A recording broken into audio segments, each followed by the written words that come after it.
오늘은 겟세마네로 가신 예수님에 대한 말씀을 함께 좀 나누도록 하겠습니다.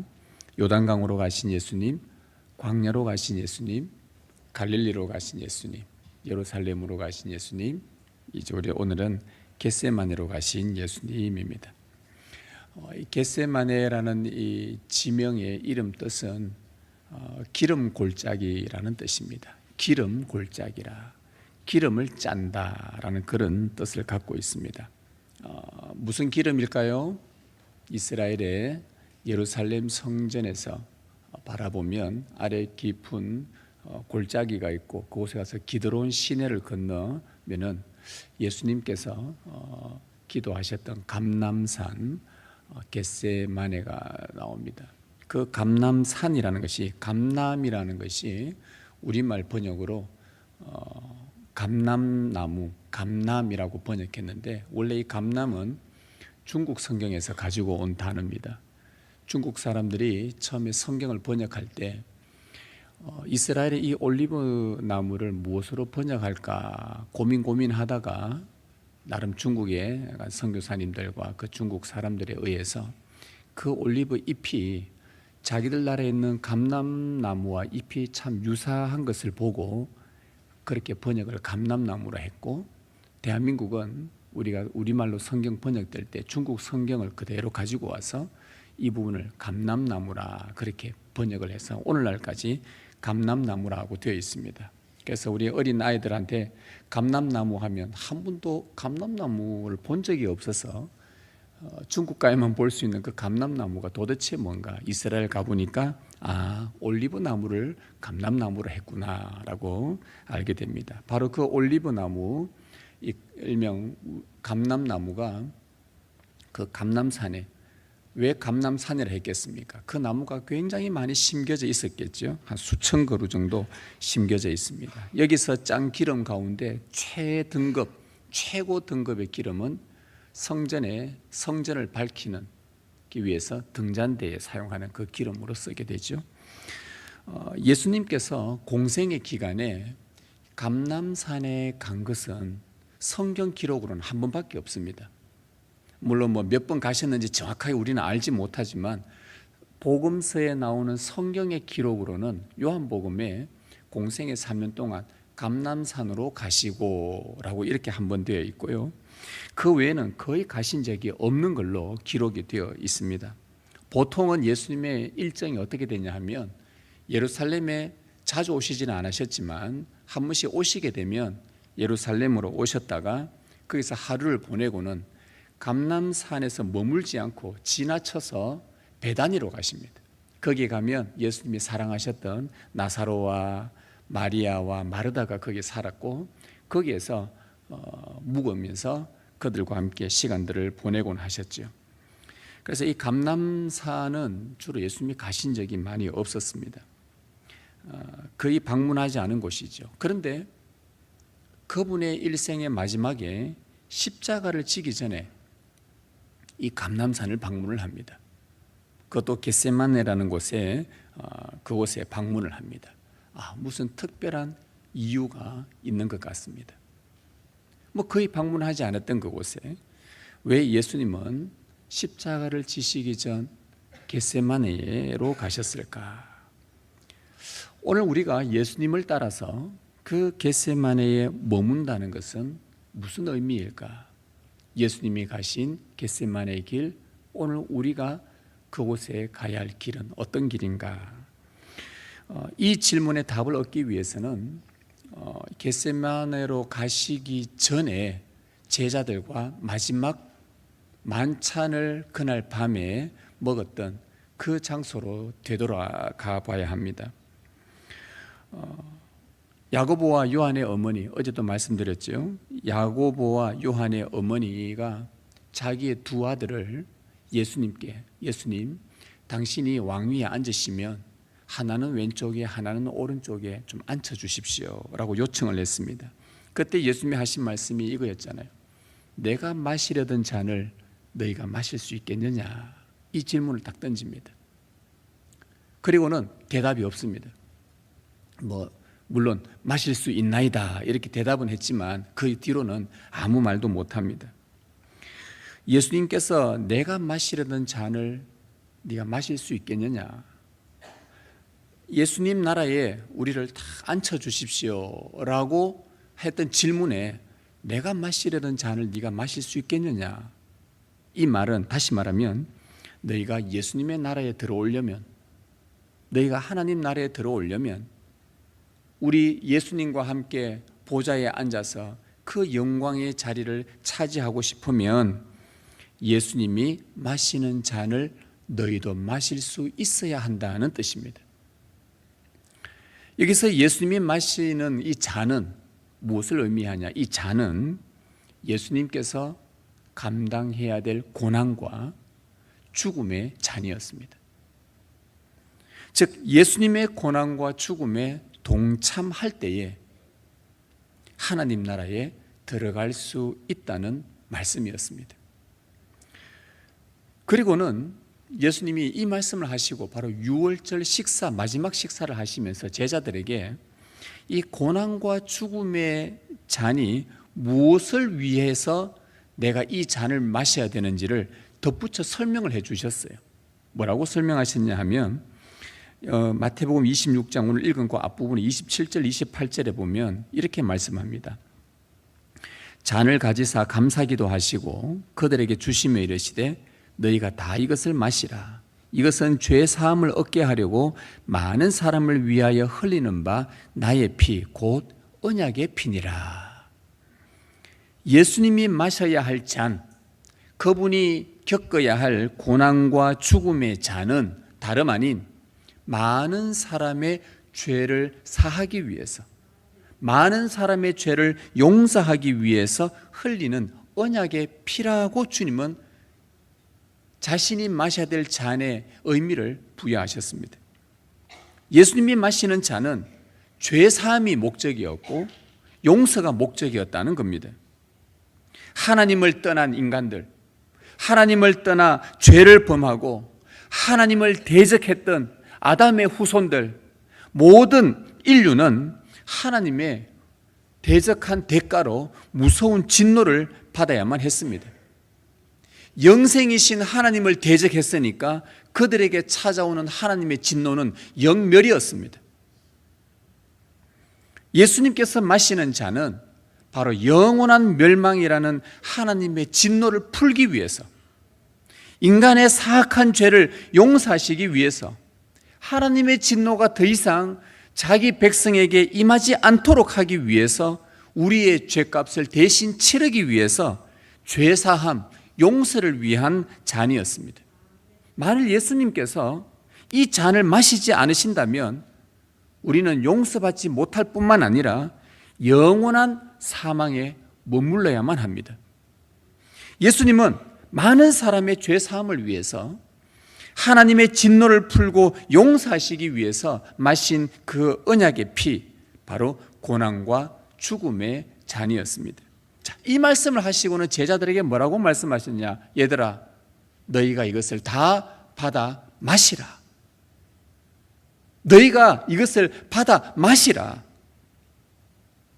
제자들은 하나님의 진노를 피하기 위해서, 하나님 나라에 들어가기 위해서는 예수님이 받으실 언약의 피, 그분의 피가 담긴 많은 사람의 죄사함을 위한 고난과 죽음의 잔을, 예수님이 주시는 이 잔을 그들도 마셔야만 합니다.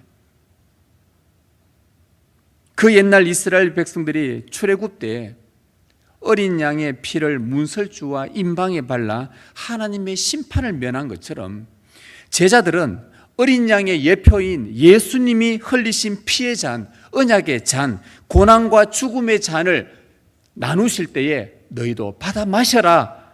그것을 마셔야만 우리는 죄 용서와 함께 하나님의 심판을 면할 수 있다는 말씀입니다. 이 최후의 만찬과 언약의 피를 말씀하신 후에, 자, 지금 방금 제가 언약의 피, 고난과 죽음의 잔을 계속 설명한 이유가 바로 그 다음 내용을 말씀하기 위해서입니다. 이 최후의 만찬과 언약의 피를 말씀하신 후에 예수님은 그 다음에 가신 곳이 겟세마네라는 것입니다. 여러분, 이 정도 되면 예수님께서 제자들에게 할 말씀 다 하셨고, 이제 설교도 다 하셨고, 이제 죽는다는 이야기도 다 했고, 내가 이 고난과 죽음의 잔을 마셔야 된다는 것도 다 얘기했으면 이제 그 다음에 예수님이 걸어갈 길은 무슨 길이겠습니까? 바로 십자가로 가시면 되는 거예요. 그런데 그분이 십자가로 가시지 않고 마지막 방문지로 겟세마네를 선택하셨다는 겁니다. 왜요? 거기서 예수님께서 우리에게 한 행동과 하셨던 기도를 보여주십니다. 가서 얼굴을 땅에 대시고 엎드려 하나님 아버지께 이렇게 기도합니다. 39절에 내 아버지여, 만일 할만하시거든 이 잔을 내게서 지나가게 하옵소서. 가능하다면 하나님은 능력이 있으시니까 당신의 능력이 가능하다면 피 흘리는 죽음의 잔을 마시지 않게 해달라는 예수님의 간구였습니다. 마지막 만찬에서 말씀하셨던 바로 그 잔, 죽음의 잔, 고난의 잔, 이 잔을 마시지 않게 해달라는, 하나님이 능력이 있으시니까 능력이 되신다면 해달라는 간구란 말이죠. 여러분은 어떻습니까? 예수님의 이 간구가 이해가 되십니까? 조금 이해가 되십니까? 어떤 면에서 이해가 되십니까? 된다면 죽음 앞에서 어떤 두려움, 예수님이 사람의 몸을 입으셨기 때문에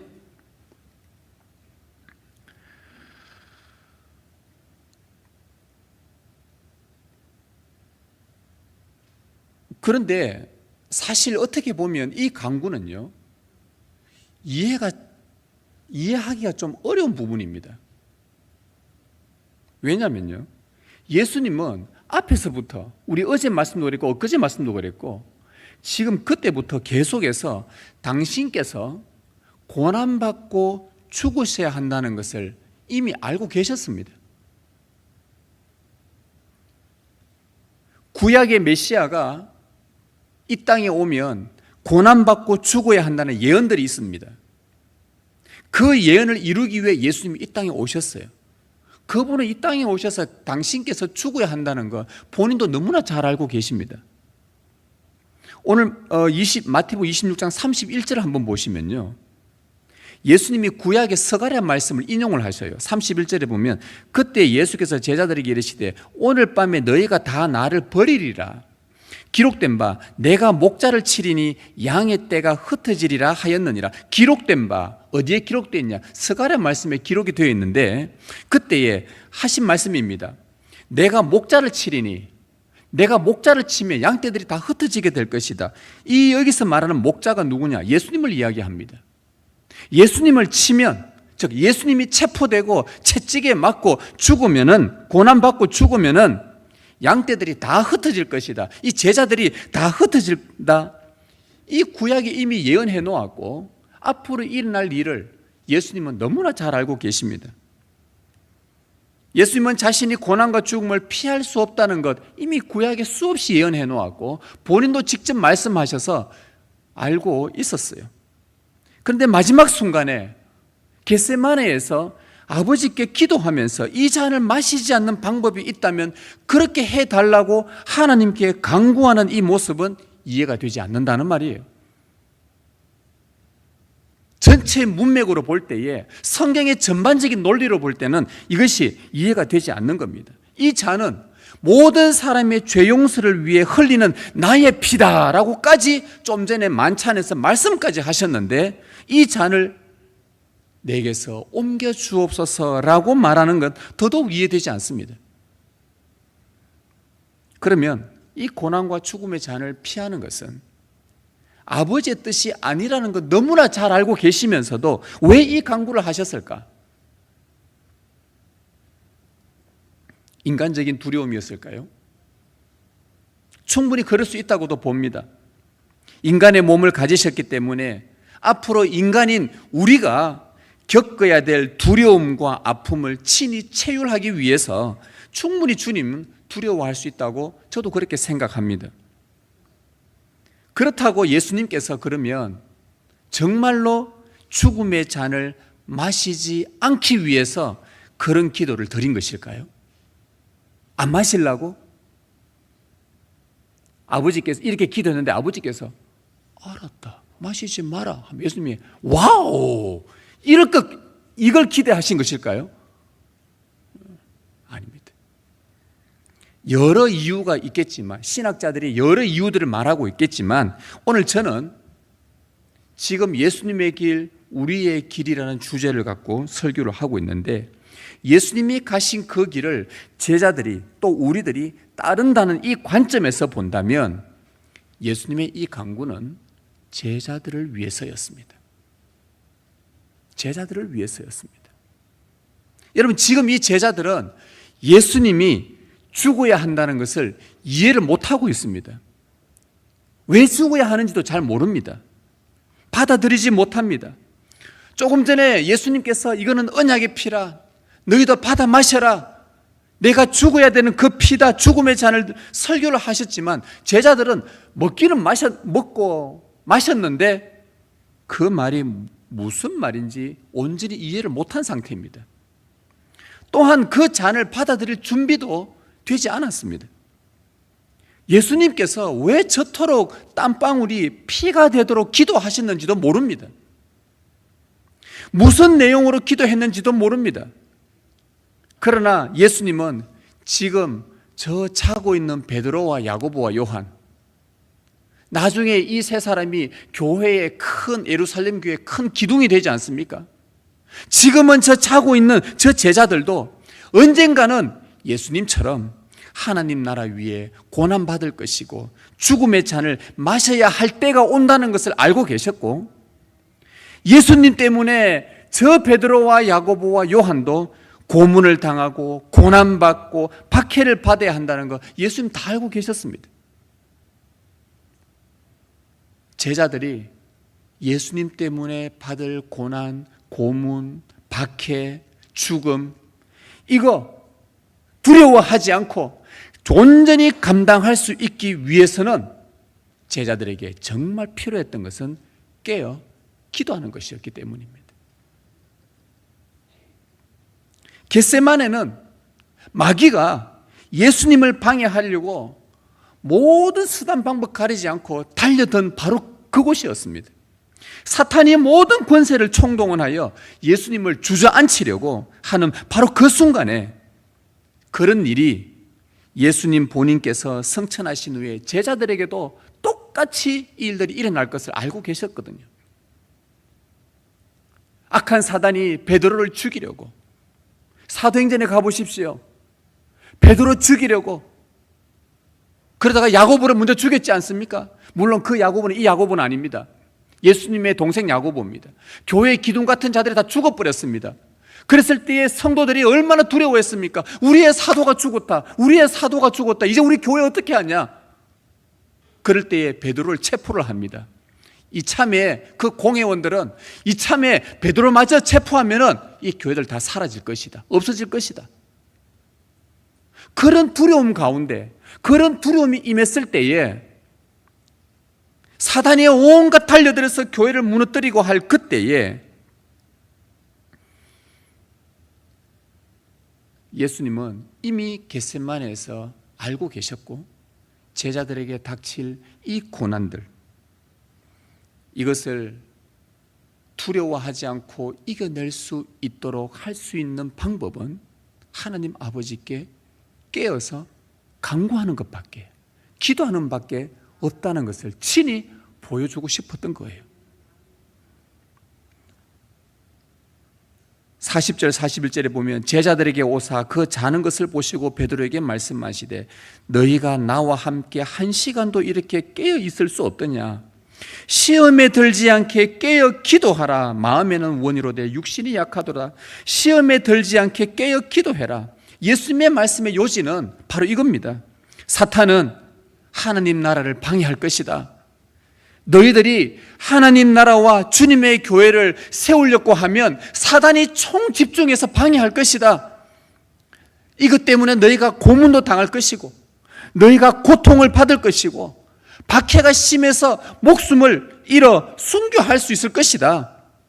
그때에 그 두려움 앞에서 그들의 사단의 무수한 극한 고통, 박해 앞에서, 공격 앞에서 너희가 그 순간에도 예수님을 향한 믿음을 잃지 않도록, 시험에 들지 않도록 깨어있기 위해서는 너희는 기도해야 된다. 마음은 원이로되 육신이 약하기 때문에 너희들에게 다가오는 고난과 고통과 아픔이 너무 극심해서 견디지 못해서 아버지여, 이 잔을 내게서 옮겨 주십시오. 이 잔을 내가 도저히 받기가 너무 어렵습니다. 너무 두렵습니다. 너무 고통스럽습니다. 힘듭니다. 라고 요청할 수 있겠지만 그 순간에도 내가 기도했던 것을 기억해라. 아버지의 원대로 모든 것이 이루어질 수 있도록 깨어 기도해라. 깨어 기도해라. 지금처럼 깨어 있지 않고 내가 땀방울이 핏방울이 되도록 기도하는데도 너희가 지금처럼 깨어 있지 않고 한순간도 예수님이 기도하는 가운데 동참하지 못하고 지금도 잠자고 있다면 나는 죽음의 잔을 마시기 위해 눈물로 아버지께 간구하고 있는데 너희는 계속 자고 있다면 후에 너희가 받을 고난과 죽음의 잔을 어찌 감당할 수 있겠느냐? 그거 마시지 못하고 어찌 내 나라에 들어올 수 있겠느냐? 어찌 그거 마시지 않고 내 좌우에 앉을 수 있겠느냐? 어떻게 하나님 나라 이룰 수 있겠느냐? 어떻게 주님의 교회를 세울 수 있겠느냐? 이것이 예수님의 심정이었습니다. 성도 여러분, 겟세마네로 가신 예수님을 따라 우리가 겟세마네로 간다는 것이 무슨 뜻입니까? 예수님처럼 온 인류의 대속을 위한 죽음의 잔을 피하고 싶은 그 유혹이 찾아왔을 때, 그 시험이 찾아왔을 때에 그 잔을 마시지 않으면 하나님의 위대한 구원 사역을 망칠 수 있다는 그 순간이 예수님께 찾아왔을 때, 피하고 싶은 시험이 찾아왔을 때, 그러나 하나님의 뜻은 받아 마셔야 한다라고 말씀하실 때, 그때 우리 마음이 아버지여, 내 뜻대로 마시고 아버지의 뜻대로 행하시옵소서 라고 고백할 수 있도록 시험에 들지 않게 깨어 기도하는 것이 겟세마네로 우리도 가는 것입니다. 여러분, 우리 앞에는 언제나 시험이 찾아옵니다. 언제나 유혹거리가 찾아옵니다. 아버지의 뜻대로 우리 모두가 다 살기를 다 원합니다. 우린 다 그렇게 기도합니다. 하나님, 아버지 뜻대로 살게 해주십시오. 내 뜻대로 마시고 아버지 뜻대로 해주십시오 라고 그렇게 모두가 기도하고 원하지만 이 육신이 너무 약해서, 마음은 원이로되 내 육신이 너무 약해서 수시로 우리 앞에 주어진 잔을 마시고 싶어 하지 않을 때가 너무나도 많다는 겁니다.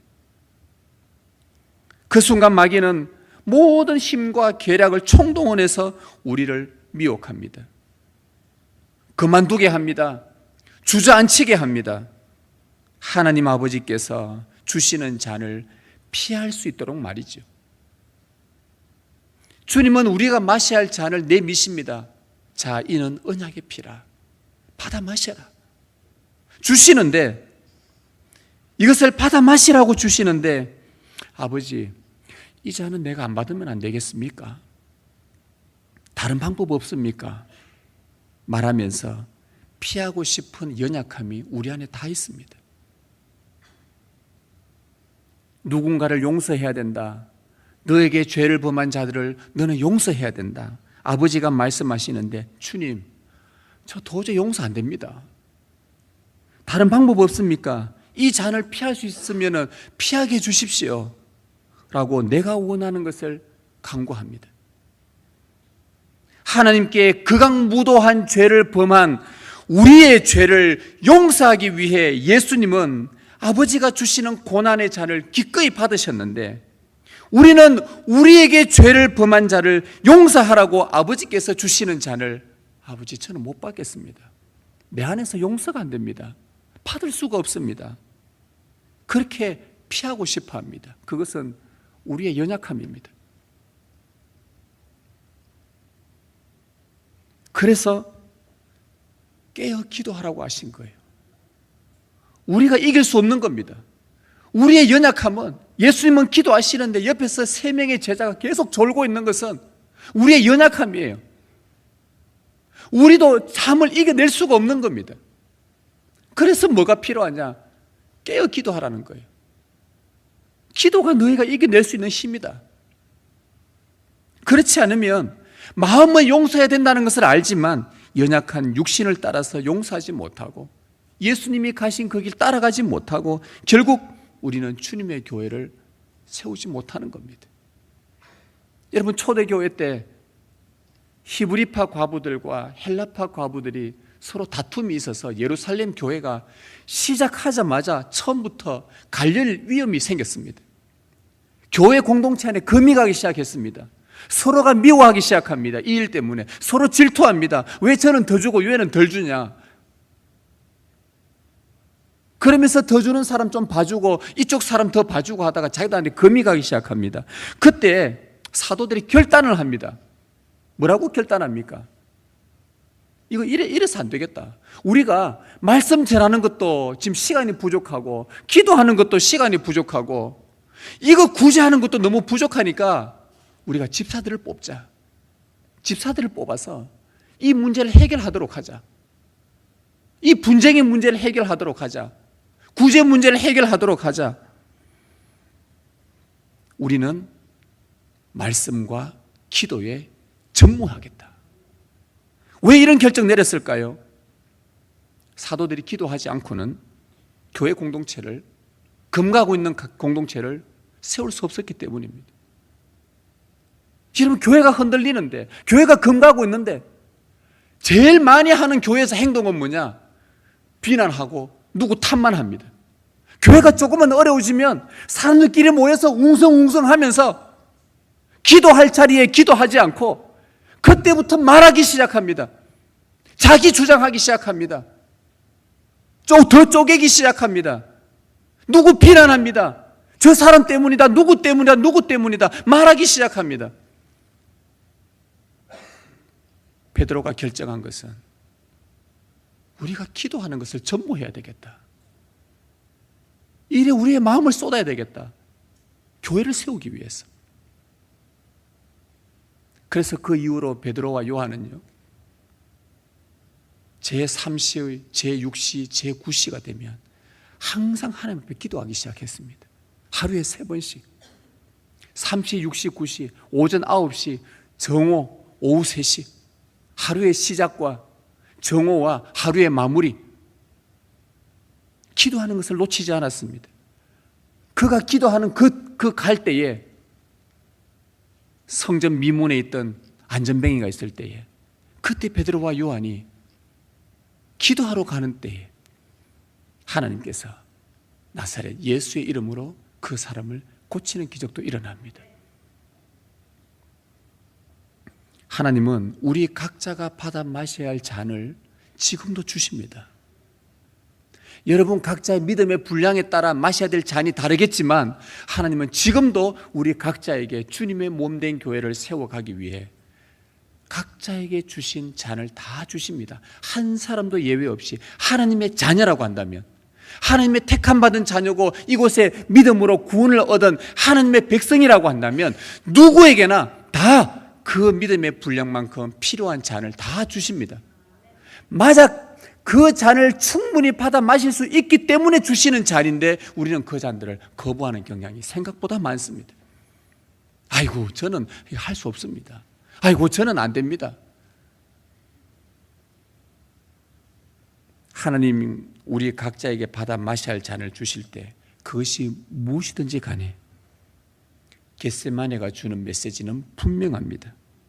연약한 우리의 육신을 이용하여, 잔이 올 때마다 연약한 우리의 육신을 이용해 마귀가 우리의 마음을 흔들고 계략과 그 격동에 흔들 때에 우리의 마음이 휘말리지 말고 땀이 핏방울이 되도록 기도하신 예수님을 따라 간절히 우리의 연약함을 주님 앞에 내려놓고, 주님, 내가 이거 할 수 없는 일인데 저한테 이 잔을 주십니까? 그러면 주님께서 제가 마실 수 있기 때문에 주시는 잔이라고 제가 믿고 육신을 따르지 않고 아버지께서 우리에게 원하신 그 뜻대로 이루어 주옵소서라고 그분이 주신 그 사명을 이루는데 반드시 마셔야 할 잔을 주신다. 그 잔을 마실 수 있도록 깨어 기도하시기 바랍니다. 성령으로 기도할 수 있기를 바랍니다. 우리가 예수님의 빵과 잔을 기분 좋게 먹고 마셨다면, 성찬 때에, 그러면 겟세마네에서 그 다음에 주님이 감당하신 고뇌도 함께 감당해야 되는 것 아니겠습니까? 주님께서 유월절 만찬 때, 자, 내 살이다 받아 먹어라, 내 피다 받아 마셔라 할 때에, 아이고 주님 고맙습니다. 그거 받아 먹고는 그 다음에 주님께서 겟세마네로 가셨는데, 거기에서 그분이 고뇌하며 마음이 심히 괴로워하며 하나님 아버지의 뜻대로 되기를 간절히 바라는 그 기도의 자리에서, 그 고뇌하는 그곳에 우리도 함께 해야 되는 것이 마땅하지 않습니까? 주님의 제자로 부르심을 받고 주님이 가신 길을 걸어가라고, 그렇게 해야 된다고 아버지의 음성을 들었다면, 이 순간에, 그 순간에 내가 도망치거나 배신한 그 가룟 유다의 무리에 우리는 들어서는 안 되지 않습니까? 좋은 것은 빼먹고, 은혜 된다 싶은 거는 다 빼먹고, 고난 받아야 된다는 그 길에는 가룟 유다처럼 싹 빠져버린다면 이건 말이 안 되지 않습니까? 우리가 주님과 상관없는 자들이 아니지 않습니까? 앞으로 닥칠 십자가의 길을 성공적으로 완수하여 하나님의 구속 사역을 성취하기 위해 겟세마네로 가신 예수님처럼, 우리의 믿음의 완성을 위해서 우리 앞에 닥칠 수많은 시련과 시험 앞에서도 내 원대로 마시옵고 아버지의 원대로 이루어지도록 우리가 깨어 기도하는 일, 영적 전쟁을 위해 기도하는 일. 사도 바울은 무시로 성령 안에서 기도해라, 사단의 견고한 진을 파하기 위해 무시로 성령 안에서 기도하라고 하신 이 전쟁을 위한 기도하는 일. 그래서 아버지의 뜻을 이루는데 우리가 사용되어질 수 있도록 깨어 기도하는데 우리의 시간을 드릴 수 있기를 바랍니다. 깨어 기도하여 우리 앞에 닥친 환난과 시련 앞에서도 느끼니 아버지의 뜻을 구하며 그 뜻대로 행하는 신실한 믿음의 사람들, 겟세마네로 걸어가는 여러분 되시길 주님의 이름으로 축복합니다.